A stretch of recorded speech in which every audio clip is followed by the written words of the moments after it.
Hello, welcome back. Time to take another look at Doctor Who's ratings.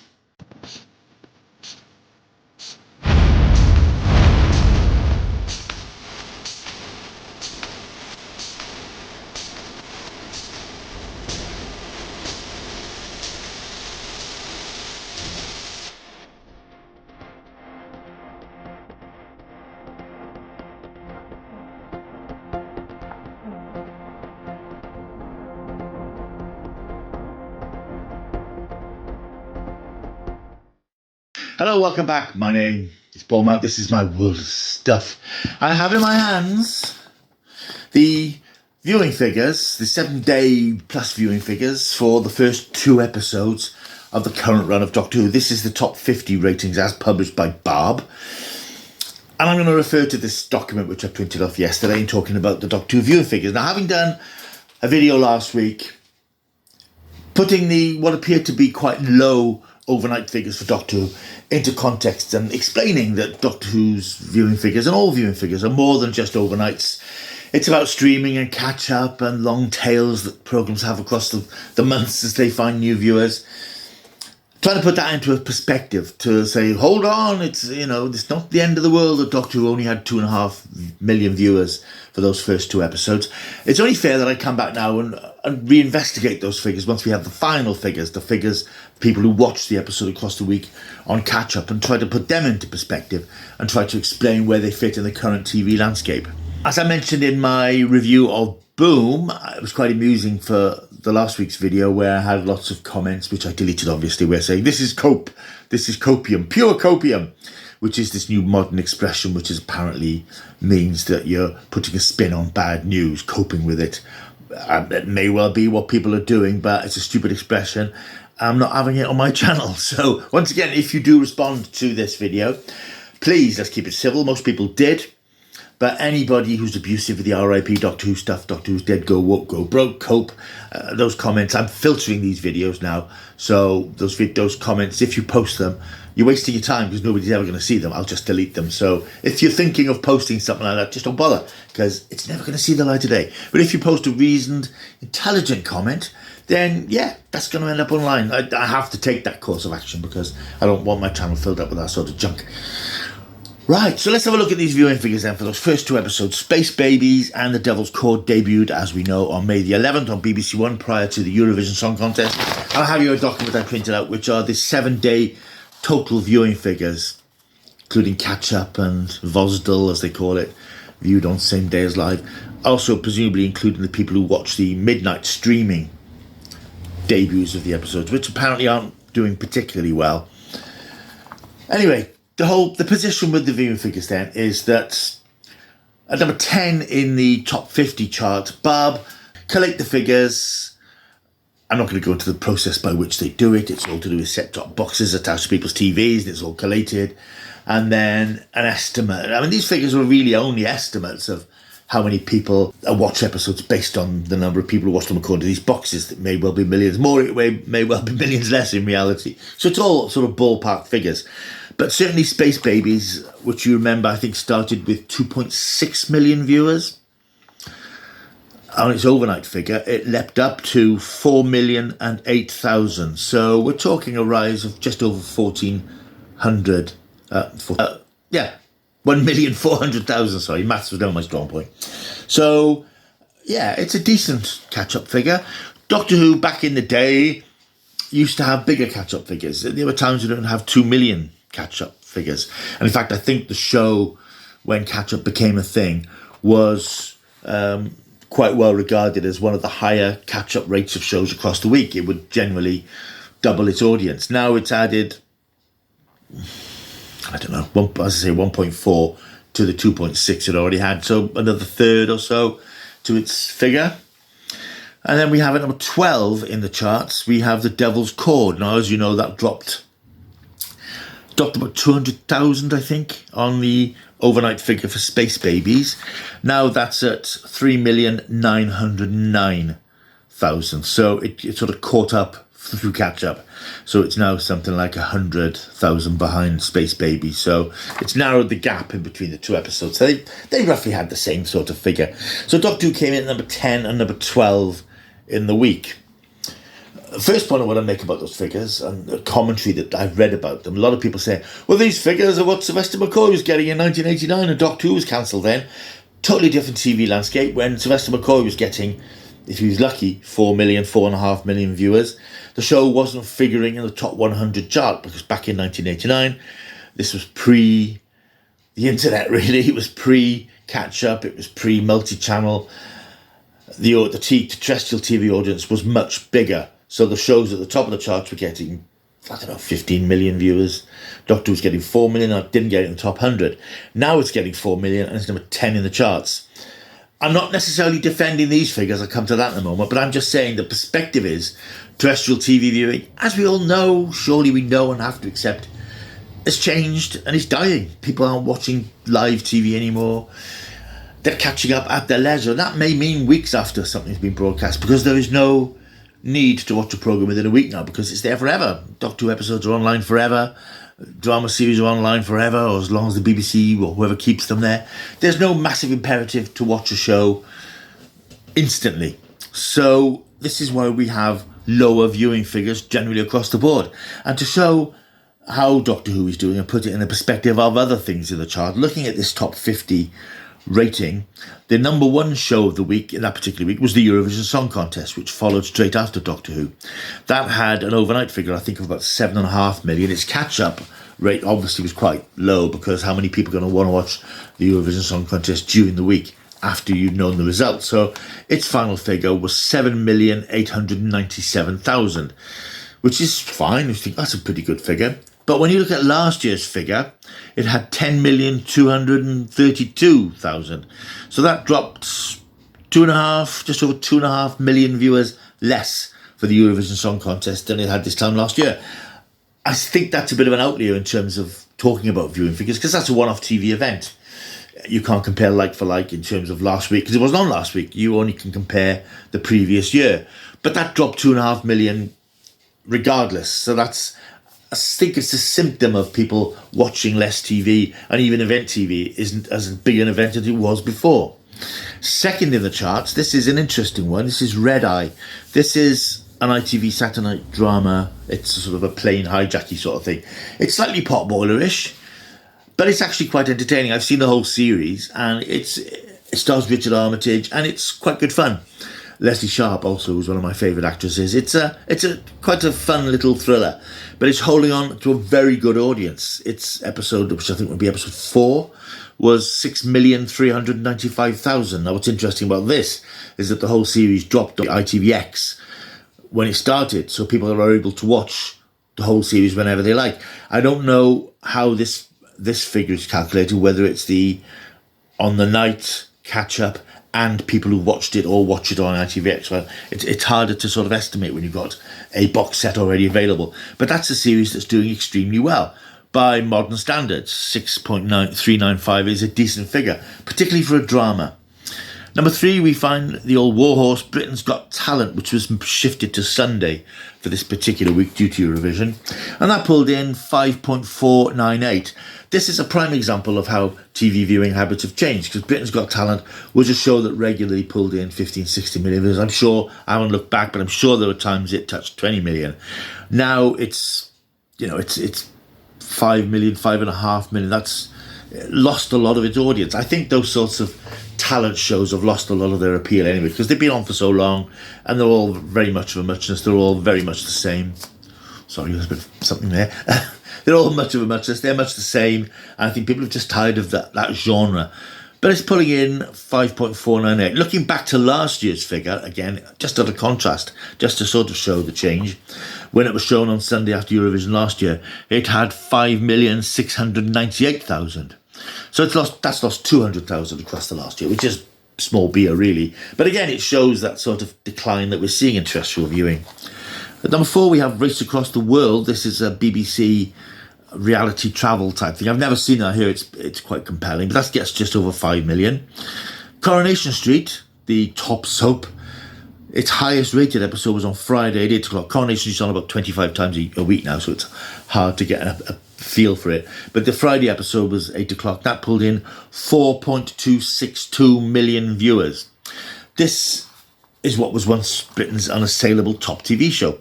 12, 14, 16 million viewers, much more at its height. But the top soap is 4,262,000 viewers, which is just over 250,000 more than Doctor Who. And I point this out again, not to champion Doctor Who's viewing figures as such, but just to point out, I think you can't emphasise enough, how the viewing platforms have changed and how terrestrial TV has changed, how terrestrial TV viewing habits have changed, and how once massively popular shows, not just Doctor Who, have seen their viewing figures decline massively, and I would say exponentially, that their figures have dropped more than Doctor Who's have. Until now, things are changing slightly in terms of Doctor Who. Coronation Street's highest viewing figure, 4.262. Then we have Blue Lights at number 7. This is a BBC police drama, which is doing very well. I saw the first episode last year and thought it was quite good. I will go back and watch it at some point. I do have a thing about detective and police series, particularly detective things, but I used to like The Bill, and I think this is sort of an Irish modern-day version of The Bill, so I will take a look at that. But that pulled in 4.192 million viewers. Again, 100 and something higher than Doctor Who, which was, bearing in mind Doctor Who again, an early evening time slot. Then we get more Coronation Street. The chart is in fact studded with 8 episodes, every episode from this series of Clarkson's Farm on Prime Video. And this is very unusual for a streaming show.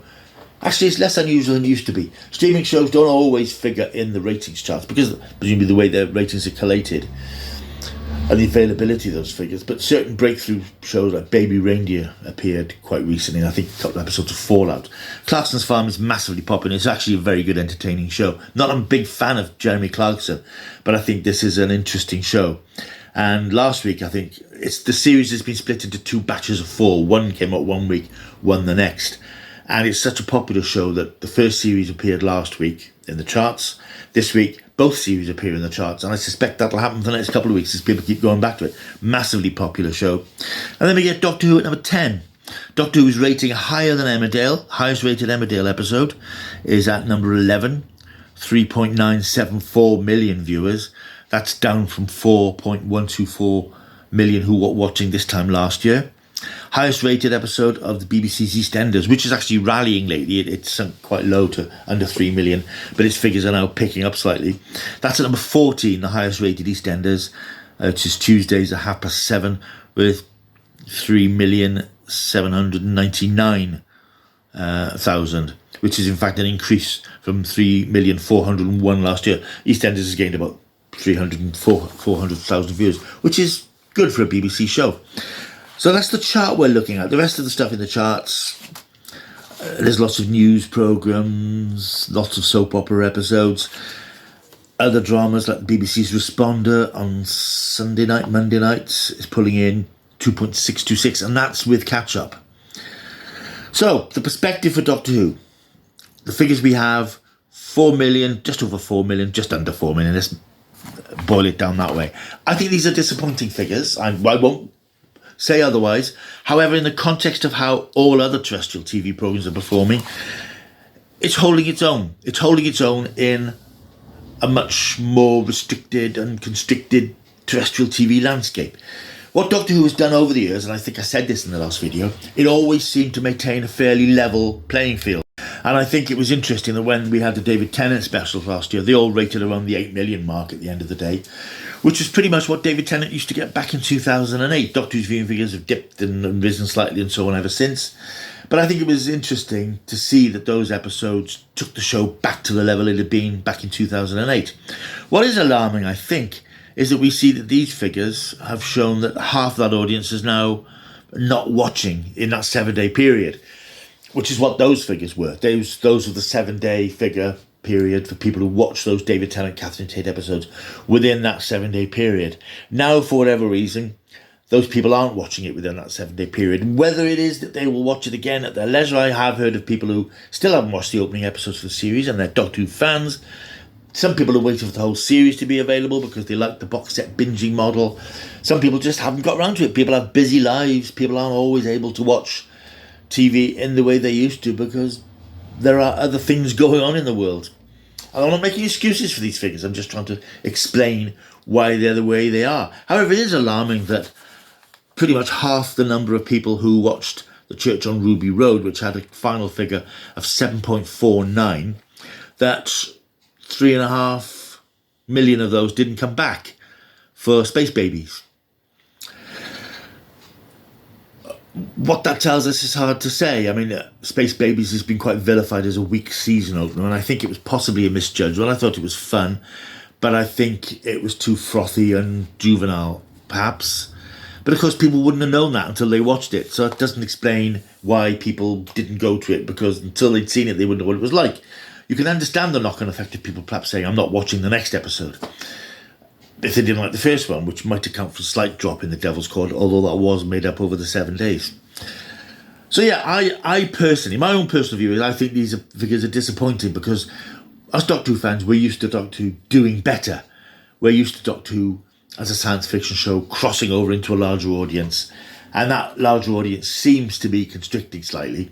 Doctor Who is now performing in line with other TV shows, long-running TV shows, and that its viewers are slipping down terrestrially. That is all to do with the decline in terrestrial viewing figures, as much as perhaps Doctor Who's declining figures. There are other issues at play. Doctor Who's been back now for nearly 20 years. We've had 6 Doctors since it came back. It is part of the landscape again, and I appreciate that attempts were made in this series to relaunch the series. Series 1, all brand new, jump on board. But it's not like it was in 2005, when it hadn't been on TV since 1989 as a regular thing. It's not a new series anymore. They can call it that as much as they like, but it has very considered links to the recent past. You've got the Timeless Child stuff being referred to. You've got the specials being referred to. So there are links to what's the recent past of Doctor Who. It isn't the clean slate that I think they'd like us all to think it is. And I know all that's been designed for American audiences, but I think in terms of British audiences, it's just another series of Doctor Who. The 15th that we've had, or 14th or 15th since the show came back. So it isn't fresh and new. It is an old show now. It is an old show. And I know it's got a fresh lick of paint and new cast and new directions and so on. But it does feel like a show that's been around for a long time. And inevitably there's going to be fatigue amongst the audience for a show that's been around for that long. And I think that perhaps, in retrospect, bringing back David Tennant and Catherine Tate did the new era some disservice, because people love that incarnation of the Doctor, and they love the Dr. Donna thing. Seeing them back for 3 episodes it's almost like giving somebody a Christmas present and then taking it back. No, you can't keep it. You can only have it for 3 weeks. And it felt, I think retrospectively, perhaps some people feel that way about it. I don't know about Disney. Again, the viewing figures, it's hard to work out what's happening internationally, because Disney don't give us access to their figures. We'll never know what Disney's position is. I've seen that. I think there's a site called Flix Patrol, which seems to have access to certain Disney demographics. And from what I've seen and what I've been able to make out, Doctor Who's figuring in those Disney figures. But it isn't, and I didn't think it would, to be honest, it isn't storming the charts. It's sort of number 4, number 5, number 10. It's figuring in the Disney top 10. And some territories, strangely enough, Haiti, it seems to be number 1, which is very odd. So it's in the top 10. It's being watched in Disney. So I think some people have said, it's only got 52,000 viewers on Disney. Well, it's just nonsense, which is part of that narrative that the haters have to sort of bring the show down. But it seems to be ticking over on Disney. Now, I have to say, I didn't really ever think Doctor Who was going to be a massive international streaming phenomenon, because it's not. I don't think it's that sort of show. It has that sort of built-in Britishness about it. And because every episode is different, it isn't a format show, because each episode is its format. It doesn't have the same thing week after week. And I just felt that it wouldn't have that huge momentum to take it away from being a culture. I think it is still a culture, certainly in America. And of course, now it's on Disney globally. It's hard. It is so hard to estimate how well it's doing. I think it's doing okay, but it's not doing gangbusters, as they say. And I think ultimately that's what I'll say about it in Britain. It's doing okay, but it's not doing gangbusters. It's on TV. It's holding its own. It's doing better than lots of other shows. It's in the top 10 and number 12, with severely lower figures than it's had before. Whether this is cause for alarm going forward, we don't know. I'll talk about Boom's figures in a moment, incidentally, because we had the overnight for Boom. And of course, we don't know what the metric is. We don't know what the BBC want. We don't know what Bad Wolf are looking at. We don't know what figures Disney are looking at. I think certainly from the BBC's point of view, they would have hoped that Doctor Who would have 5 million, 6 million viewers in the 7-day figures. So I imagine there is some chin scratching going on about why aren't even bearing in mind the disappearing overnights and the relevance of 7-day catch-up and so on. Bearing in mind all that, you would imagine the BBC were hoping for a bit better than 4 million, particularly for the first episode of the series. So I think there will be some, that's a bit of a shame it didn't do better. And I don't know what the perspective is from Disney. I'll be interested to hear what Russell T Davies thinks, because of course he's come back hoping to recapture the magic he had in 2005. But again, different TV world. I know back in 2005 people were saying that the Saturday Night Family TV audience doesn't exist. It won't work. And it did very well. It did incredibly well for years. Now bearing in mind, outside Eurovision, it was number 2 and number 3 for the day on British television, even on overnights. So it's hard to get your head around how things have changed quite so much. Of course, it all plays into the go woke, go broke narrative of the haters. It goes to the RIP Doctor Who because they see these figures in isolation. Don't look at the figures all around it. Don't look at the historical position. They just look at those figures and think half of what Doctor Who used to get, it's doomed. It's too woke. It's tiring to argue against that all the time. It's tiring to point out that you need to look at the top 50 figures. You need to look at chart positions. You need to look at all this data rather than just 4 million, it's crap, it's finished.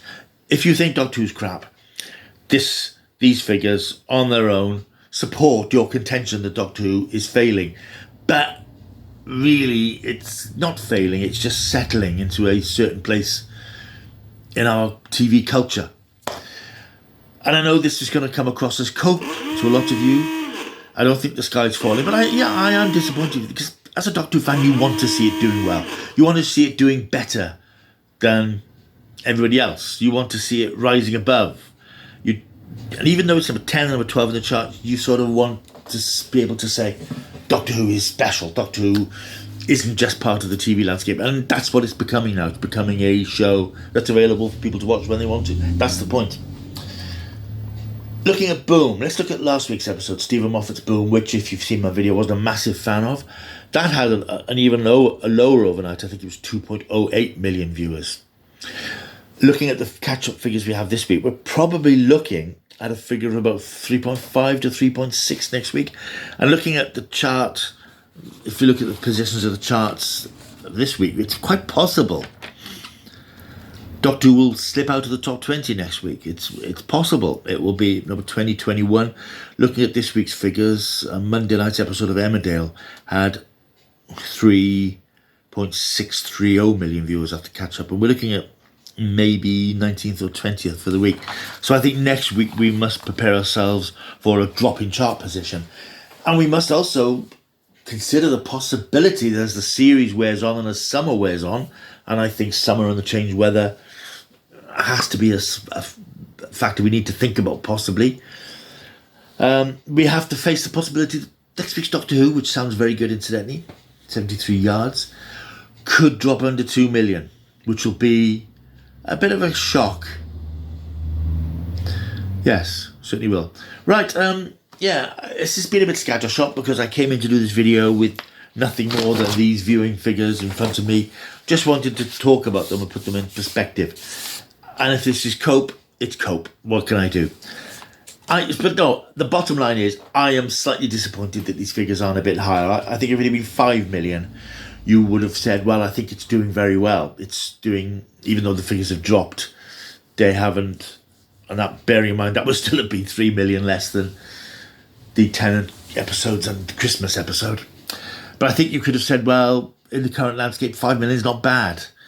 But it isn't 5 million, it's 4 million. And it's going to get lower.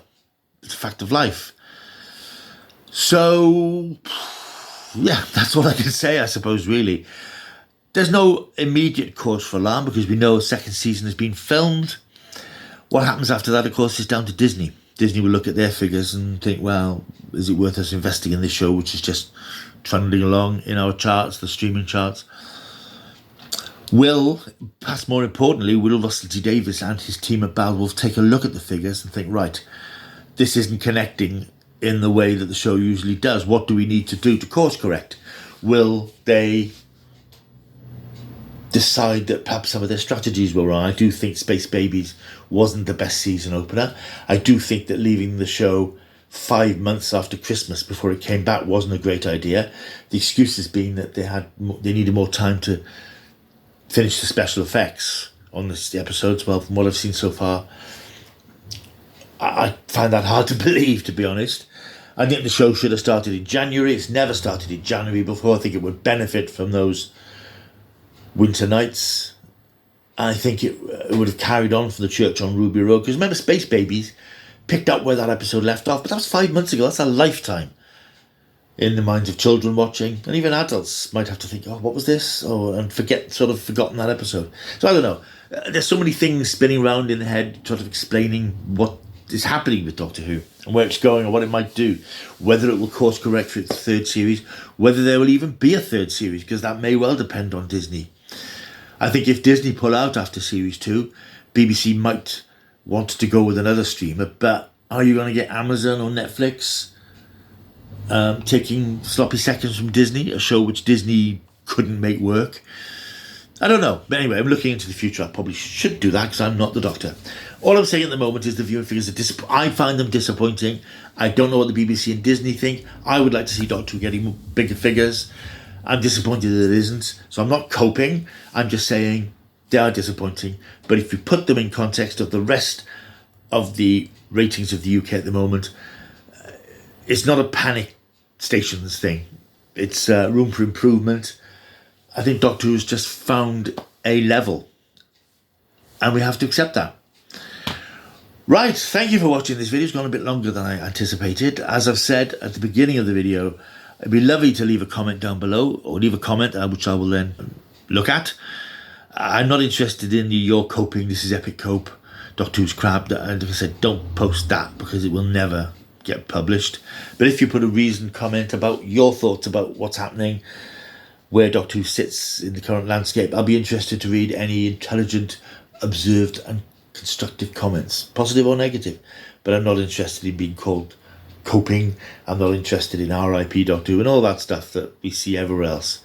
I'm sure that Doctor Who haters are absolutely revelling in this, but they're just looking at one data fact rather than the whole landscape. And the point in me doing these videos is to open things up a bit, to say the fact that Doctor Who's got 4 million viewers isn't an absolute disaster, because you have to look at everything else around it to put it in that proper context. And that's the important word. Context is all. Right, thank you for watching. Hope you've enjoyed this rambly video. If you have, leave a comment, like and subscribe. I'll see you soon. Till I do, keep taking stuff.